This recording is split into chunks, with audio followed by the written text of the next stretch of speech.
संजय राऊत यांना मला एक गोष्ट सांगायची की 2019ला जेव्हा तुम्ही आम्हाला धोका देऊन सरकार आलं होतं त्यावेळेस सरकार बनवायला 20 ते 25 दिवस तुम्हाला लागले होते। तुम्ही आता घाई करायची गरज नाही। बहुमतानं महायुती सत्तेवर आलेली आहे। आज उद्या विधिमंडळ नेता निवडला जाईल। 2-3 दिवसात सरकारही स्थापन होईल।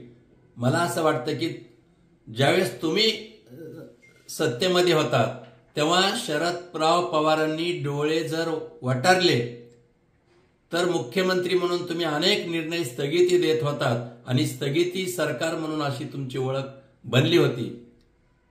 एकच मला तुम्हाला सांगायचंय की आता महायुतीला जनादेश दिलेला आहे।